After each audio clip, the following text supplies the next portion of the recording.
many of us say with routine and reverence often, sometimes to the point of impressing one another, how good it is to center down. And yet we rush,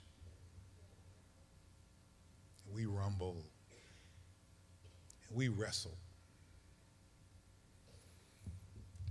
without settling.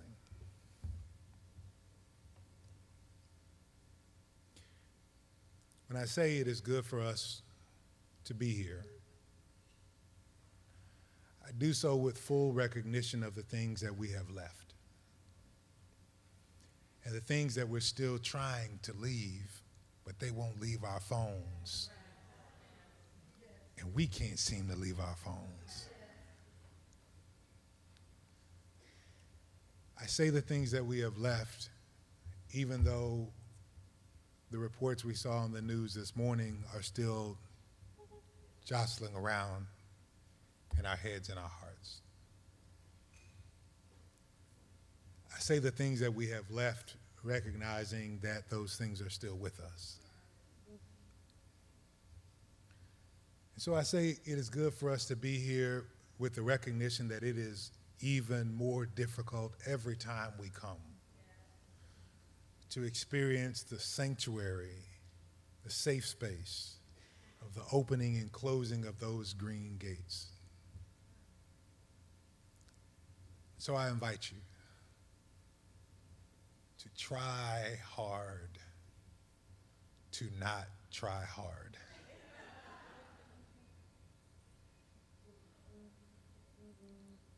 To be with the recognition that Pastor Candace reminded us of, if not last year, the year before, it's too hot to be cute.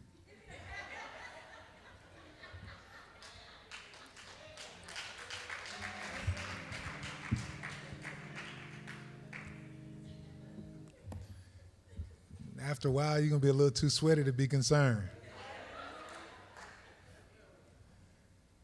God willing, it melts away some of the things we need to escape,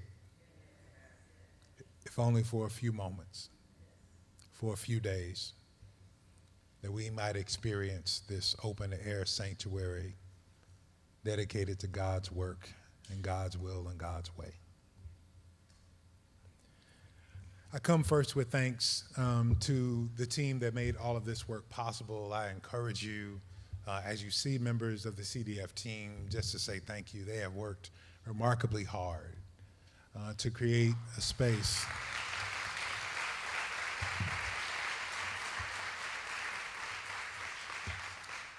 to carve out this space and to curate and to keep it for God's purposes and for this mission. There are some really hardworking grounds team members who have on shirts that say Haley staff. I can't remember if they orange with blue letters or blue with orange letters, but they around here. They're the only ones that should be on a four-wheeler.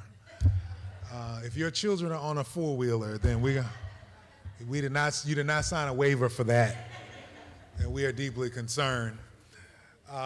So please say thank you to them. Ken Libby, whom many of you have met in transition, or you didn't know, he's the one who coordinated the shuttles for you. He is around here and will be under the tents, and this remarkable leadership development and organizing team that holds us down for Proctor each year.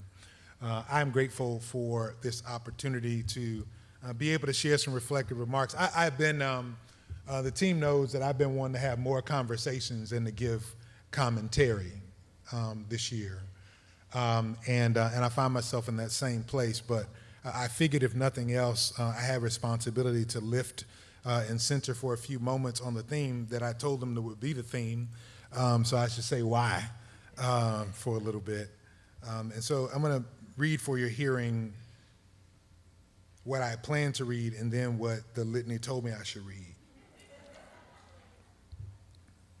Our theme is focused on a place for play and laughter, and it came from wrestling at the beginning of this year in January with what needed to be not just the theme for Hall-Proctor, but CDF's theme for this year. How might we need to focus, considering what we walked into and experienced in November and what we've been experiencing for years? What should be our intention for this year? And for whatever reason, God sent me to Zechariah. And in the 8th chapter of Zechariah, in the New Revised Standard Version, read these words in the 1st through the 6th verses. The word of the Lord of hosts came to me, saying, "Thus says the Lord of hosts, I am zealous for Zion with great zeal, and I am zealous for her with great wrath. Thus says the Lord, I will return to Zion and will dwell in the midst of Jerusalem. Jerusalem shall be called the faithful city, and the mountain of the Lord of hosts shall be called the holy mountain. Thus says the Lord of hosts, old men and old women shall again sit in the streets of Jerusalem, each with staff in hand because of their great age. And the streets of the city shall be full of boys and girls playing in the streets. Thus says the Lord of hosts, even though it seems impossible to the remnant of this people in these days, should it also seem impossible to me, says the Lord of hosts? Thus says the Lord of hosts, I will save my people from the east country and from the west country, and I will bring them to live in Jerusalem. They shall be my people, and I will be their God in faithfulness and in righteousness.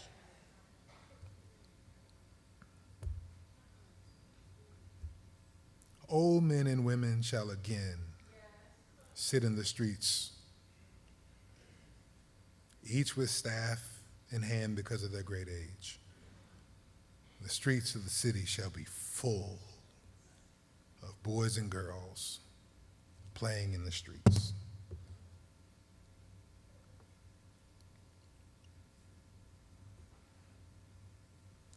I don't want to mess it up by saying nothing else.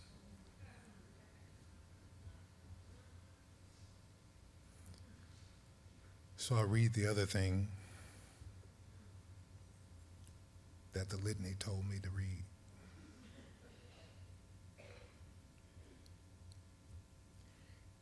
In a time of difficulty, post-exilic period, after destruction and being pushed away and dislodged from the things that were normal and the visions that seemed to be appropriate for them, the Psalter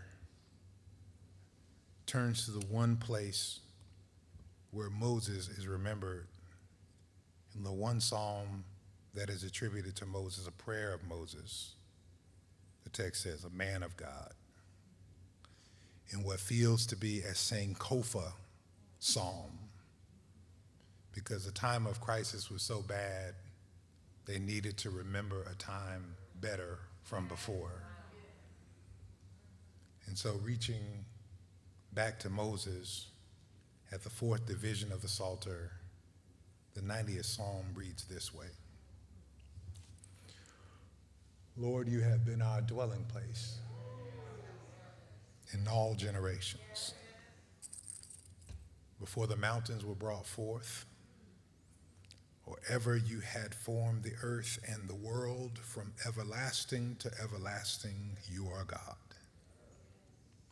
You turn us back to dust and say, turn back, you mortals, for 1,000 years in your sight are like yesterday when it is past, or like a watch in the night. You weep, you sweep them away.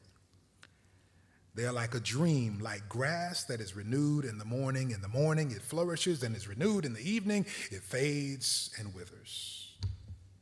For we are consumed by your anger, by your wrath. We are overwhelmed. You have set our iniquities before you, our secret sins in the light of your countenance. For all our days pass away under your wrath. Our years come to an end like a sigh. The days of our life are 70 years or perhaps 80, if we're strong.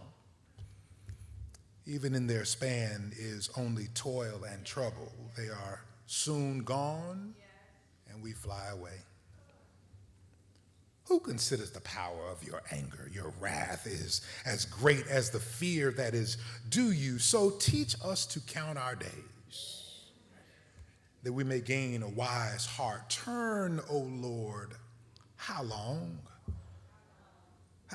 Have compassion on your servants. Satisfy us in the morning with steadfast love, so that we may rejoice and be glad all our days. Make us glad as many days as you have afflicted us, and as many years as we have seen evil. Let your work be manifest to your servants, and your glorious power to their children. Let the favor of the Lord our God be upon us, and prosper us for the work of our hands. Oh, prosper the work of our hands. So reads the word of the Lord. I have desired to ask more questions than to give answers, in an effort to invite us into a broader family conversation, a family meeting, if you will, about where we find ourselves and what it means for us for the future. To remember a time from before, not as if we had it all together, but we seem to be going through a period where we need to reach for voices that we're stabilizing in a moment, to help us to understand the moment in which we find ourselves. And so that's what I've been doing, and privilege of the office, I've been inviting other people to do it with me and holding out without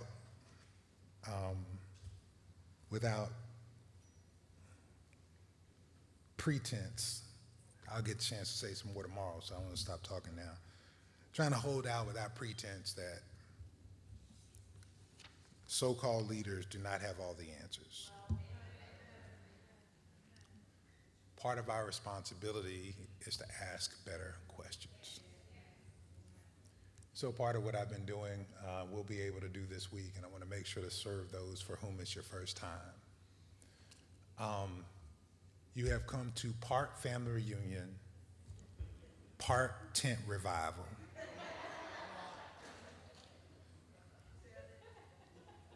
part theological study session, part policy think tank, part community organizing agitation. It is our prayer that you experience all of these elements throughout however long your time is here.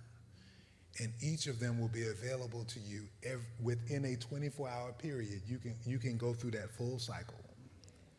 And we hope you experience it. We pray that you also walk away with at least one new relationship of accountability to the things that you have experienced, and at least one new tool of equipping to live out a response to the agitation that you receive. This is our prayer. One of the things I learned at Eden Theological Seminary, Madam President, my president is here, is that as a pastor, you won't have all the answers. You will have lots of questions, and one of the things you might do most faithfully is seek to help the congregation take the next most faithful step.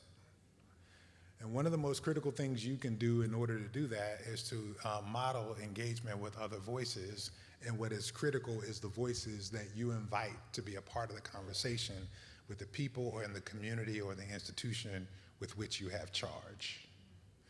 The very first person I invited to come and to teach or alongside the community with me at St. John's Church, the beloved community where I served as pastor when I was a student at Eden Theological Seminary, was one Reverend Dr. Marilyn Stavanger.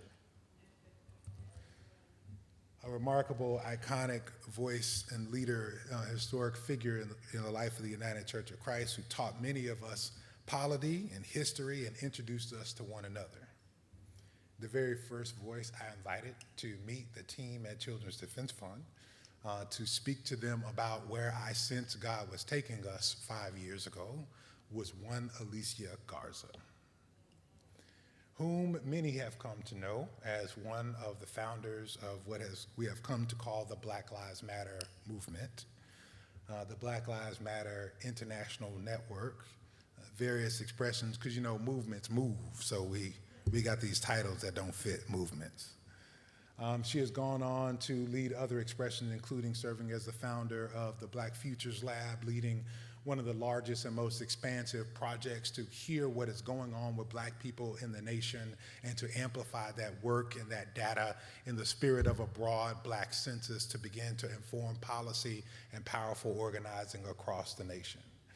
She has also put together a bit of a playbook for us, which is on sale under the tent if anybody wants it, called The Purpose of Power, talking about sharing with us some of the keys to organizing in our communities and ways in which we can move our communities forward. She has centered for us at Children's Defense Fund the truism that we speak about all the time, and the staff is tired of hearing me say, no base, no movement.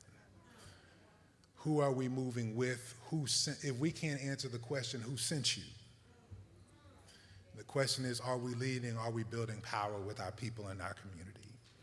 And now she is serving as the Senior Vice President for Movement Infrastructure at Freedom Together, helping to craft broad strategy for movements and philanthropy, supporting the infrastructure that our people need in this moment and beyond, and especially for this moment. And so I'm excited that not only was she willing to be that first voice, but was willing to come back and hang with us for a bit of a family conversation on what we're gonna call the porch. For our new people, we are also modeling what you ought to do before you leave. Take some time in these rocking chairs to have a family conversation with your people and talk about what we're gonna do about this thing. If you need a hint, that's what me and my friend are about to do now. Please welcome Ms. Alicia Garza.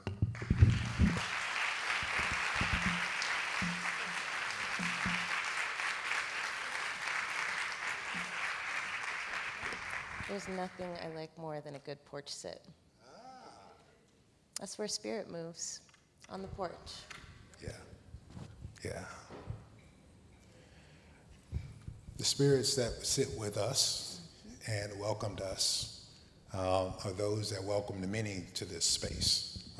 In the early 90s, as CDF worked through the Black Church Initiative of the Black Community Crusade for Children, one Samuel DeWitt Proctor, who helped to plant this Institute for Child Advocacy Ministry, and one Prathia Hall, who was trying to get the church together on one of her final organizing campaigns, going throughout communities, conventions, like the PNBC that's gathered now in Chicago, to talk to them about coming here to be a part of this work for children in our communities. And what people don't know is that we met in church. What people don't know about the Black Lives, in the midst of the Ferguson uprising, we met in church. That's right. And what people don't know about the Black Lives Matter movement is a lot of its theological training, grounding. Brother Teddy Reeves is here. He's a part of that early gathering. So I want to start by asking you, my dear movement sister and leader and all the things, to talk to us about where you see the work of movement and church, either together or apart, in this moment. Greetings. Thank you. So I remember that moment, and there's a few things I want to share to help illustrate what I'm about to say.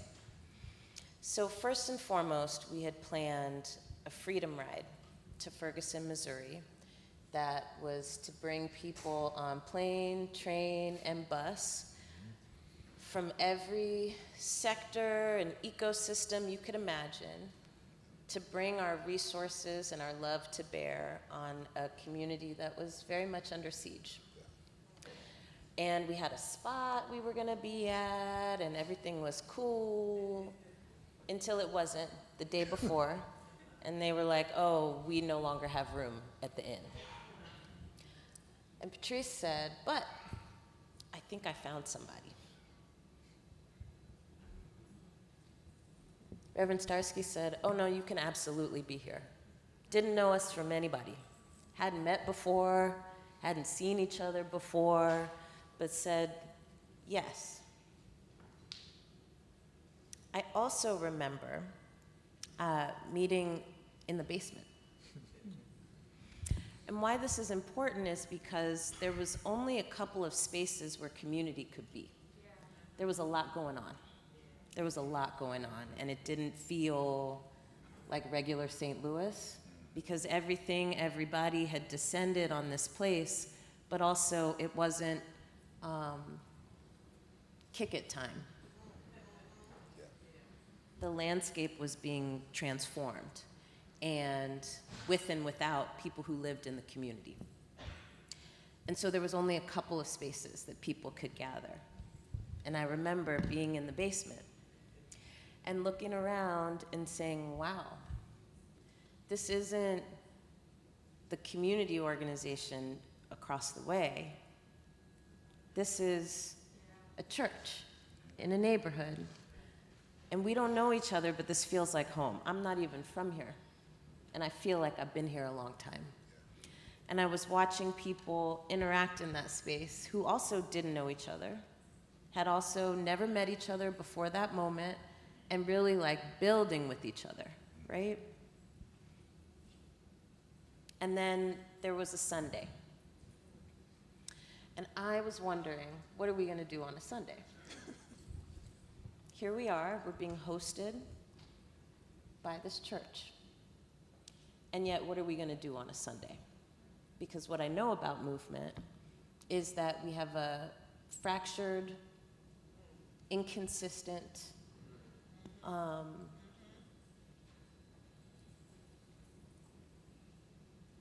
unclear relationship. But we all went to church that Sunday. And it was based on the strength of the relationship that had been built over that week, and the way that you showed up. And I remember the sermon that day was The Politics of Jesus.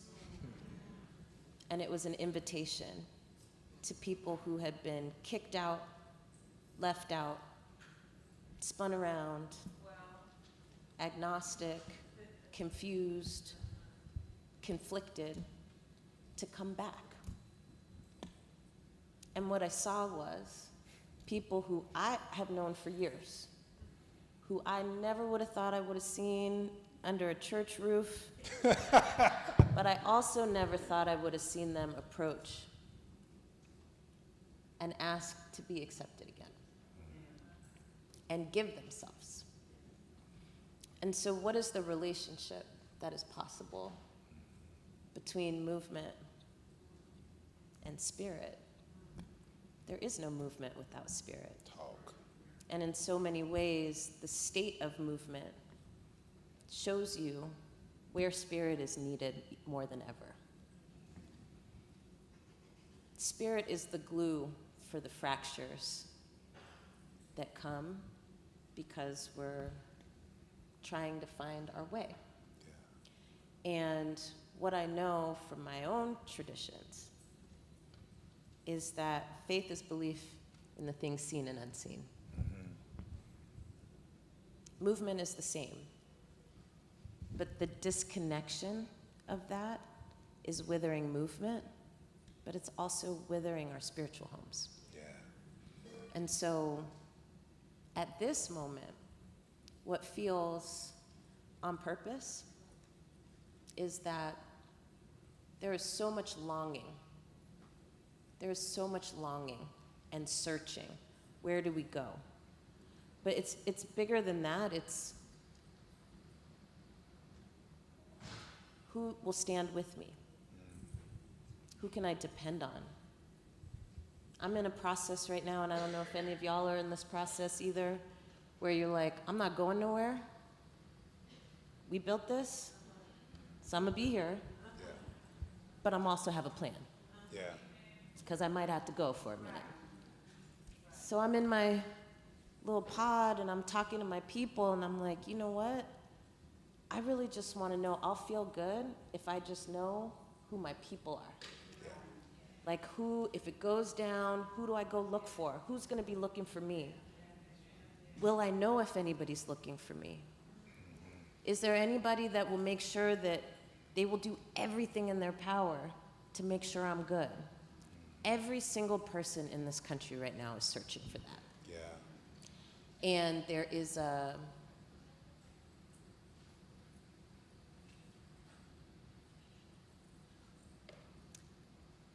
question that we can all answer, which is, where will they go?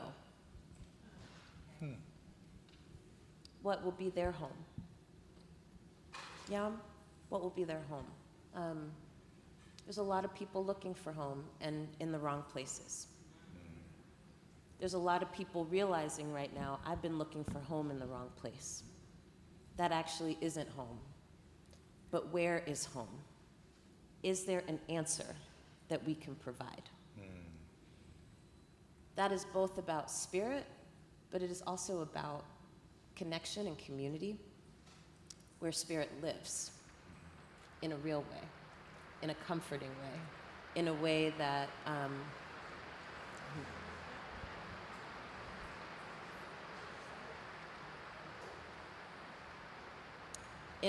greets people like Reverend Starsky greeted me today, where I picked up the phone and he said, welcome home. It was the sweetest thing I felt all week. Welcome home. So that is the relationship. And there's a calling where I think we have to ask folk to return, and that it's okay, and that you'll be welcomed here, and that we'll grapple together with how we've all been changing, and we'll forge a new path together. What an incredible opportunity. That was not true 10 years ago. That was not true 15 years ago. But it surely is true right now. No, thank you. Thank you for that. This is Ashe, Amen, and applause.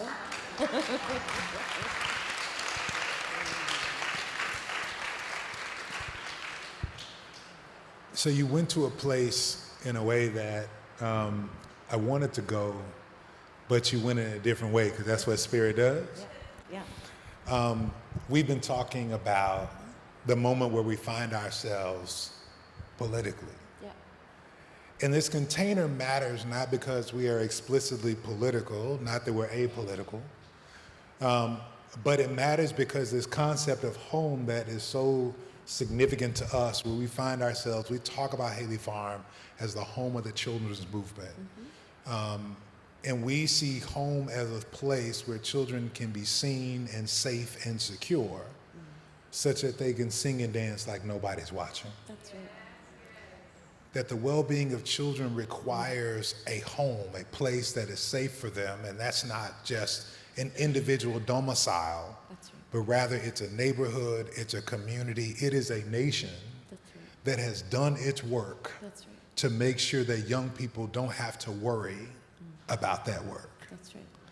And so part of what we've been talking about is this political moment where we find ourselves in the country and what we do about it. That's right. And one of the things I appreciate about how you talk about it is you don't feel the need to name check the appropriate multisyllabic terminology in the right order, but rather real talk and regular words about where we are. So I'll just ask you, where we at? We're in it. It's not good. It's not good. Where we are is on the receiving end of a backlash to all of the things that we have won. Not just over the last decade, but over the last 50 plus years. The advances that we have made to welcome people's dignity and have it be enshrined in law are under wholesale attack. And we are watching the things that we've won be dismantled piece by piece, brick by brick.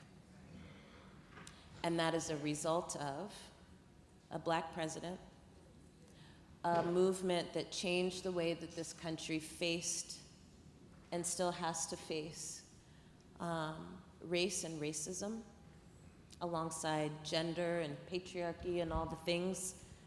I don't have to use all the multi-syllable words. All the ways in which people have been left out and left behind on purpose, enshrined by law. All the gains that we have made. This is a response to that. Yeah. So pat yourself on the back. We've been really working. And now folks want their stuff back. Yeah. Like really and truly, they want their stuff back. And let me explain a little bit more about why I say they want their stuff back. I'm reading right now about the black anti-fascist tradition. I've been in a lot of conversations with lots of syllables, and people are freaking out. We never had fascism in this country. I'm like,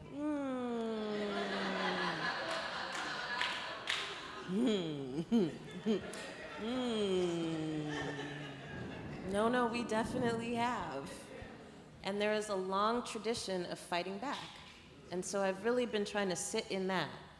There's a long tradition of being aware that we are one small piece of a global movement fighting for the rights and dignity of all of us.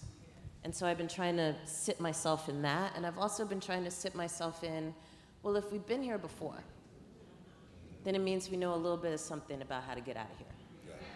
Yeah. And so I'm just trying to sit myself in that. Right now I'm at the part in the book where they're talking about the Double V campaign. So victory abroad, fighting fascism, and victory at home. And I'm like, oh yeah, we need to go back, all the way back to that. Because right now I'm looking at Brazil, I'm like, well, they did a nice little U-turn out of that. South Korea was like, we're not with that. Nope. And actually they faltered, right? They got to where we're at, they pulled back a little bit, then they went back, and it was really bad, and then they were like, and all of a sudden, no, it actually took a little while. Yeah. But all that to say, it was in our lifetime. Yeah. It was in our lifetime. Like, it took 50 years to build the kind of labor movement that they needed. They're a much smaller, much more homogenous country than we are. Okay. But still, it was in their lifetime, in our lifetimes. And so, we're in trouble, but we can U-turn out of here. But it's going to require some things. One, it's going to require us to get serious about the terrain that we're on. We're not going back to where we were 2 years ago. And in some ways, y'all, we didn't want to stay there anyway. But we're not going back to the liberal democracy that a lot of us are used to. I sit in conversations sometimes and people say things like, well, when we're back in the White House, and I'm like, I mean, maybe, but if we were to look at like the span of history, after Reconstruction, it was 60 years before a black person was in any kind of power position. Yeah. So let me say, first thing we got to do is understand the terrain that we're on so we can also understand where we're trying to go. Second thing we really got to make sure we do is open our doors. There's a lot of people looking for a home. The third thing we got to do is build the movement that we need, which means going much, much bigger and broader than where we are now. It means invitations to every single person who does not want to live in authoritarianism. Which means some of those people might want to live a place you still don't want to live, but they deserve a home. Okay. The last thing we got to figure out, small things, I think we can do it,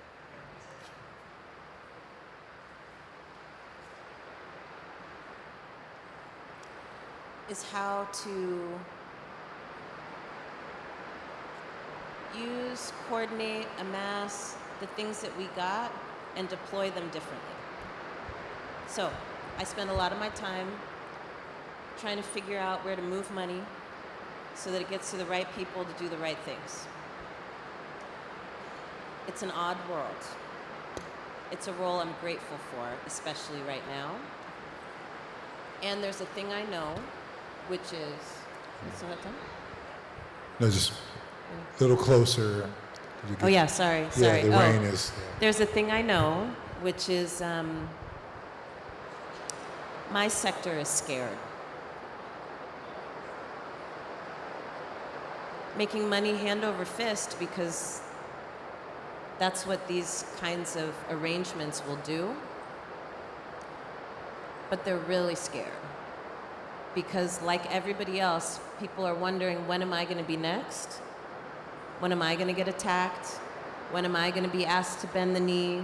I mean, I woke up this morning to news about Harvard. Yeah. Right? And I was grateful in ways for the way in which they're naming, here's what's actually going on. And they're really lonely right now. And the fact of that isolation means that it's up to them to continue to make a choice about integrity. And those are really hard conditions to do that under. So when I say we have to be more porous, when I say we have to build the thing that we haven't had before, it's for the sake of enabling courage, which is the biggest thing that we need right now. In any way, shape, or form that we can encourage people to be courageous together and know that when they do, they can look to each side and to their back and to their front and know people got it, then more people will do it. Yeah. But if we're relying on each individual person just to figure it out and hope, it's not enough. No, thank you for that. So we've got to figure out the train that we're on. And we've got to open ourselves up to those who are looking for a home. We have to find new ways to gather, order, and share our stuff. She said it much more eloquently than I did, but the allocation of resources has been engaged in a different way. Yeah. And then we have to be willing to invite in. We have to be more porous with our invitations. Invite in anyone who doesn't want to live under this kind of authoritarianism. Yeah. Yeah. Can I add one? Yeah, it's your list. It's your list. Well, another thing that has happened, I've been thinking a lot about the history of this organization and what the mission has been. And one thing that happened along the way is that the work got focused on what we would do, we meaning people in my sector, rather than what communities need. And so one way that I want to partner with you is to have your back in pointing your work toward what it is that communities need so that children and families can thrive. Yeah. And one of my jobs will be to find you other partners that will do that with you. But then I need some help. All right. Because what that also means is you will have to give yourselves permission over and over again to point yourself towards what communities need. I have this vision where hundreds of us are gathered to retrain, reorganize, reconnect, and get skilled up. I love this rain. Oh yeah, she's here. God, you have been our dwelling place. I love this rain. And I also know that what happens in communities that have had their infrastructure decimated is that this kind of rain sometimes cannot be beautiful. And so how do we use what we know is coming to prepare our folks to be resilient despite it and to build no matter what, right? So disaster is always an opportunity. How do we metabolize grief, pain, rage, and turn it into power Yeah. that strengthens and builds on the infrastructure that we fought so hard for? This is infrastructure. Yeah. This is infrastructure. And so that's what I wake up every day thinking about. Like, how do we just make sure that we're here to tell the story of how we did it? Because I believe we're going to do it. That's a fact. And I want that to happen in our lifetimes, and I think that's possible and that's a fact. And I want to be here with y'all to tell the story of that one time when we was kicking it on the porch in a rainstorm, Yeah. talking about what we need to do and how we gonna do it, giving ourselves permission and encouraging courage in others so that joy carries us forward. Pointing ourselves towards our mission, not my weirdo sector, but our mission of strengthening communities and having places where children can play and not have to look over their shoulders, and places where families know that they are held. We can get there in our lifetime. And it requires all those things that I talked about. Yeah. So y'all ready? Okay. So I want to honor a few things. Number one, I want to say publicly that Alicia has been that kind of partner. I have found part of my career is about organizing philanthropy from within and from without, sometimes in an agitational way and sometimes in a cooperative way.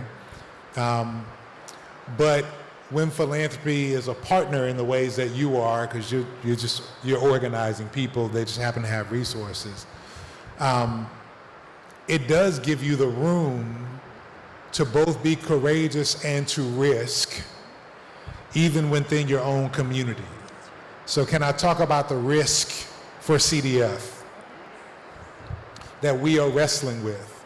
And I do so with full courage and one of my board members in the room. Thank you, Dr. Williams Bishop. The risk is that there are those also, both in our community and in philanthropy, who look at us at Children's Defense Fund and say, well, you should be doing policy this way that we are comfortable with these reports with children's pictures on them, not talking about power, not moving politically, because we need you to do this because this is what we fund and this is what makes us comfortable. And when you're not doing this, you don't even know what you're doing. That's right.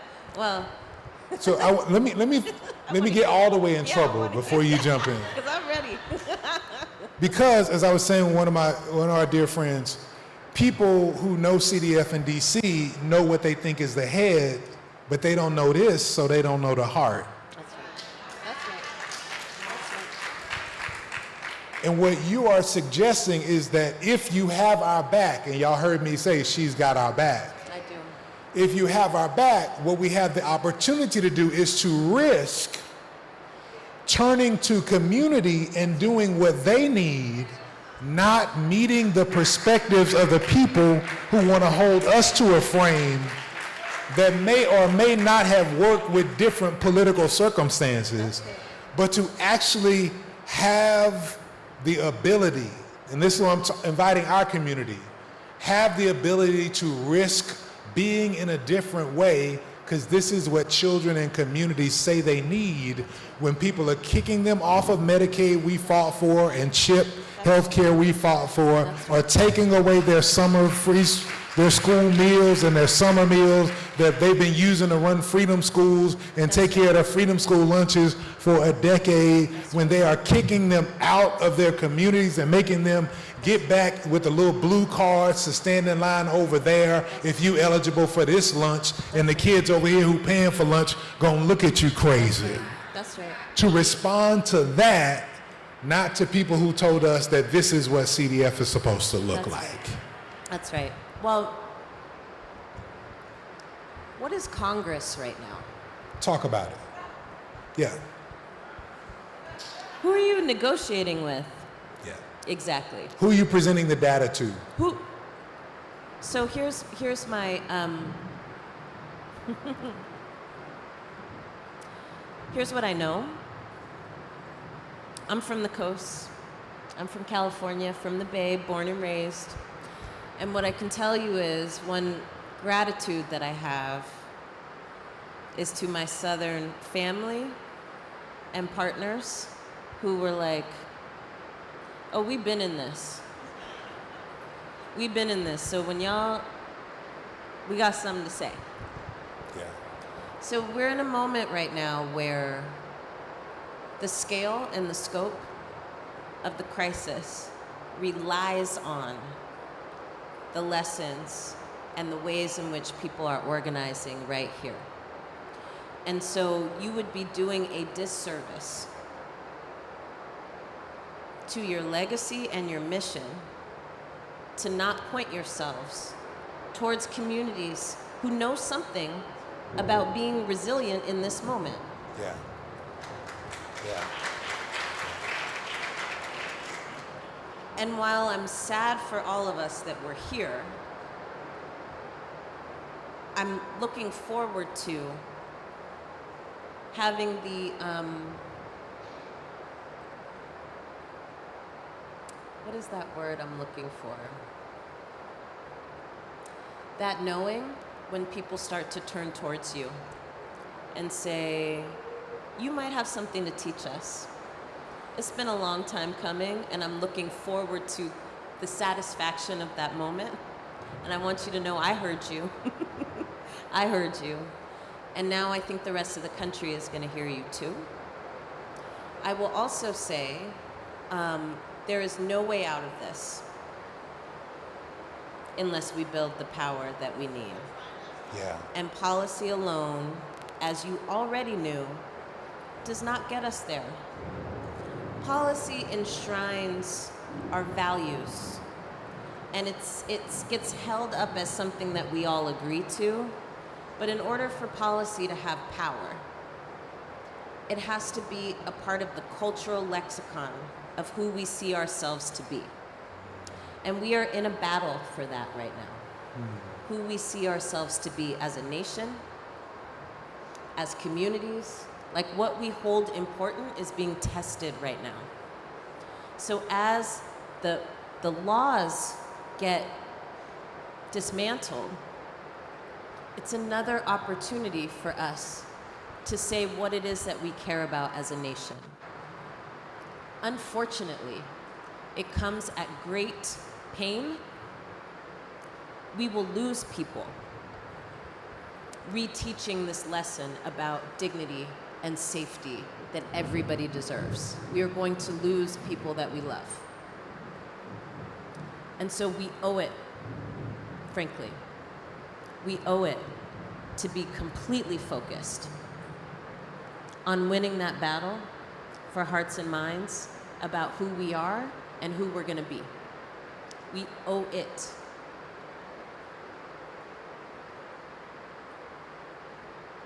I also want to say, my compassion is here.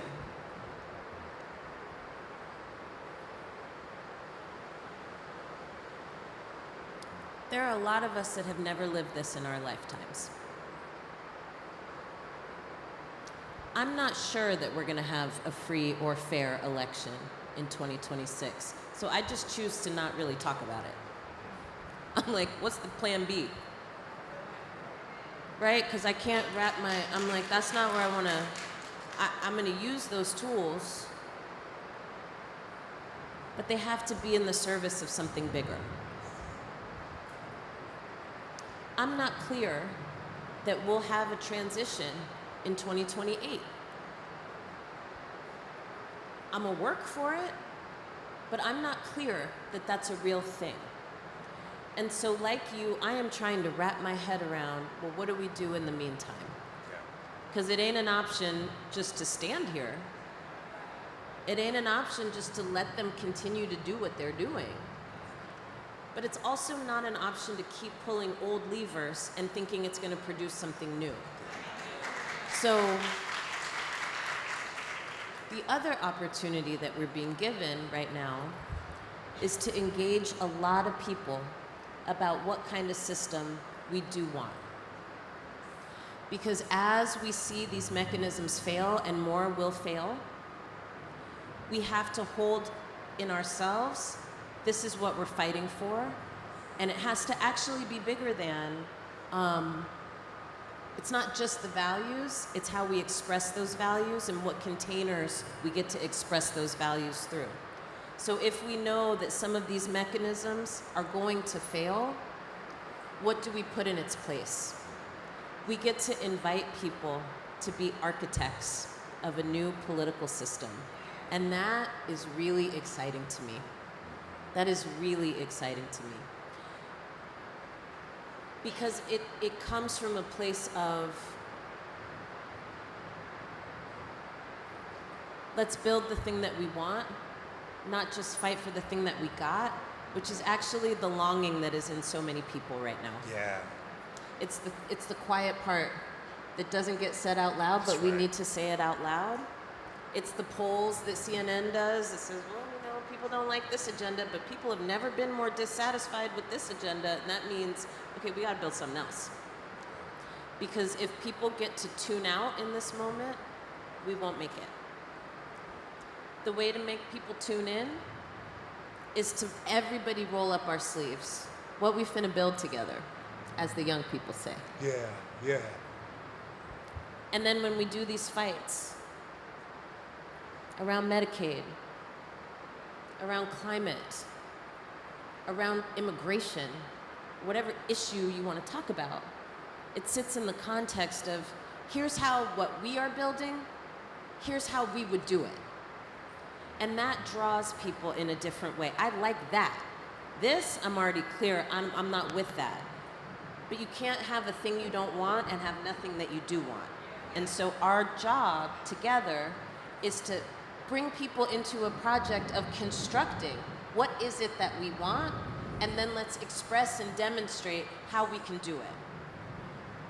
We can meet people's needs, actually, if we're not greedy. We can make people feel like part of community if we invite them. Yeah. Right? We can do all of these things. There's been a generational project to get us to believe that we cannot.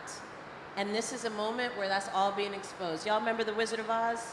Okay, this is pull back the curtain, and it's the little man on the milk carton, and you like, is you playing? This whole time, this is what y'all been doing. Yeah. But we have to take advantage of that. Because the window will close, and it is possible that we could sink into nothing works. Yeah. And then we just start fighting each other again for crumbs and scraps. And in their new segregated system, and I'm going to say it again, in their new segregated system, their resegregated system, that's exactly what they hope we'll do. Yeah. Yeah. It's not a mistake, the way that they're moving this. This is not fiscal conservatism. Right. This is a whole narrative about who belongs, who deserves, and they're making it real easy. We definitely have been here before, but we can together make sure that we don't go back here again. Yeah. Ashe.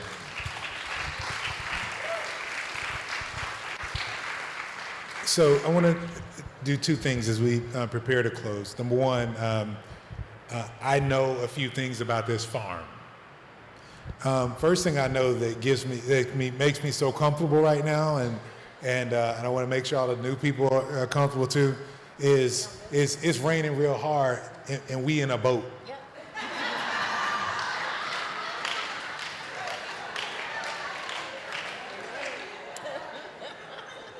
This chapel was shaped as a response to 9/11, not just as Noah's Ark, but as a sign to children that they would make it safely to the other side. And so that symbol speaks to me in dual language right now, that we'll be all right on the other side of this rain. And that even though there is a chasm between what we desire for our children and where we find ourselves now, we will make it safely to the other side. And I hear you sharing with us that takes some common work of listening in community and taking that seriously. Some alignment around like doing some political education that is required for all of us. So enough, everybody not only agree, but enough of us have some shared analysis. That's right. And engaging and imagining some mass organizing That's right. in ways that we may not have experienced in our lifetime, That's right. and with some diversities that we may not have organized with. That's right. Now, the other thing I know about this farm is y'all can't eat under that tent when it's raining like this. And because I know how the farm works, I know that the team is making order for the next move. Yep. And so I want to take some privilege, if you good, Please, yes. to take about 10 minutes and open the conversation Let's do it. to a little bit more of the family. Is that all right? Please. So I said all of that to hopefully calm down the team members who are worried about time and say that there are other team members who are worried about how to prepare for the next move. And we're going to say this is just God giving us more space for the family conversation. We good? Yeah. Okay. For that then, so I don't have to do my best Phil Donahue impersonation. That was a way to show you that we have multiple generations here. I'm in there. Because my daughter knew nothing about that reference. She don't know. loved it. My sons are like, Donna who? I loved Phil Donahue. But there are 4 generations fully present in this place. In this place. That's my I need someone with another microphone or a microphone runner, or to tell me, all right, great. So there'll be microphones in each aisle that are moving now. So if you have a question for Alicia, then we invite you to come to one of these mics that are here at the edge. Introduce yourself and share your question. Hello, this is on. Yes.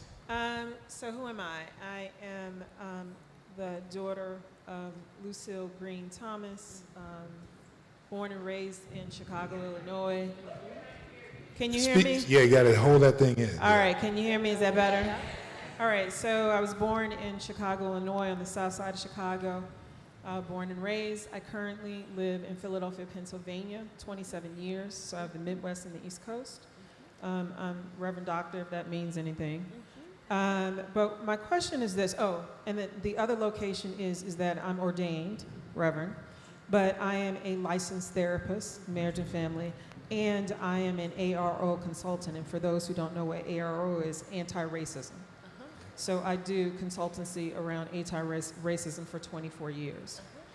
And so this is for both of you all. You mentioned inviting others who might be of a different hue culturally.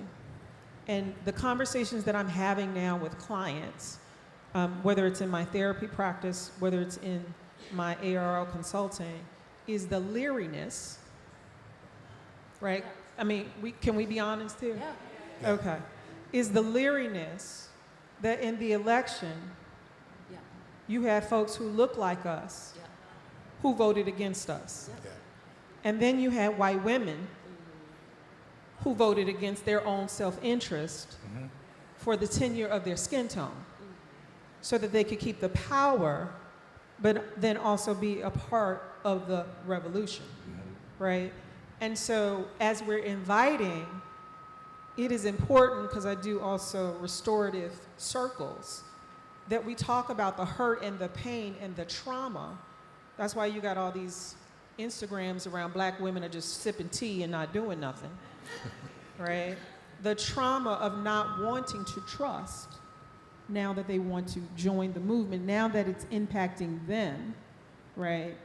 So how are you having these conversations so that people can feel safe, right? That they're not here tagging along until we get to, so that they go back to, if I'm making myself clear. Yeah. Definitely. Okay. Definitely.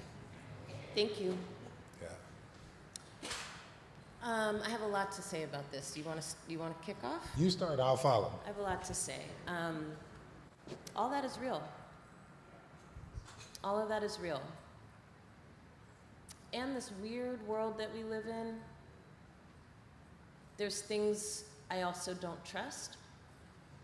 And so I just want to be honest, like things I'm sitting with. The internet is a weird place. And it has figured out that we make things everywhere. And so it has started to manipulate real things and feed things back to us in a way that I feel really uncomfortable with. And so I don't know. I'm mad, and I have my feels, and I'm also like, this is not new. So why am I more hyped up now than I was then? And so I'm like, who else is involved? I also think about, we talked earlier today about Reverend Lawson. And I'm really sitting in that nonviolence tradition. Because inside of that, it gives me some insights about the how. I talked earlier about how there's a metabolizing that we are constantly being forced to do. And maybe instead of being forced, I should say it's an opportunity. And I'm not saying that to be like wishy-washy or posy. I'm California, so I can get hippie with it. But I'm saying that to say we are making a commitment to a new way. And that is about what we believe, how we hold humanity. And what we know about humanity and humanness is that it is layered and complicated, and people make choices, and we get to make them too. And so the question becomes, can you still accept people when they make choices that are not the choices you would make? That is a different conversation than bipartisanship, which I have real issues with, because I'm like, who are you negotiating with right now? It is a spiritual conversation. And it's one that we have to grapple with. And I don't pretend to have the answers. And in fact, I'm conflicted about a lot of it. But what my tradition tells me, there's a few things I'm not allowed to do. One thing I'm not allowed to do is seek revenge. Another thing I'm not allowed to do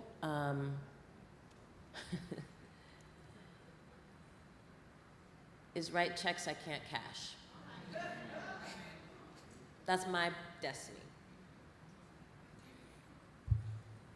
But when I think about what it might take for us, I think there's some gems from Reverend Lawson and folk that, I'll be frank, I was like, that may not be applicable for this context. I think it's more applicable than ever. I just finished reading Waging the Good War. Anybody read that book? Yeah. Oh, it's excellent. I had a whole moment about the profound wisdom that exists inside of being really clear about a commitment to connection and the things that are required of that, which are messy. You sicken dogs on me. And when you're ready, you can live here. You sticking cigarettes in my neck that are lit. And when you're ready, you can be here. That's not being passive, that's not letting people step on your neck. No, it's not that, it's what is our commitment? Because to me, and I'm sitting with this, again, I'm grappling. I have so many receipts. I have so many receipts, and we need each other. Yeah. And we really need each other, like in a serious way. I'm not under any illusion that everybody's coming, but as many as I can get is what I'm finna do. That's me. And I'm down to grapple with it with y'all. I'm definitely down to change my mind, but mostly I want to really get deeper into what is our spiritual calling and how do we live that here. I don't pretend to have any neat, clean answers, but it's something that I think we all have to grapple with. That's great. I want to share, in response to the question, something I learned from two brothers in an Uber in Jackson, Mississippi, and two sisters in the movement from two different generations. As we get into kind of segmenting and talking about analysis of the last election and where people showed up, and we should proudly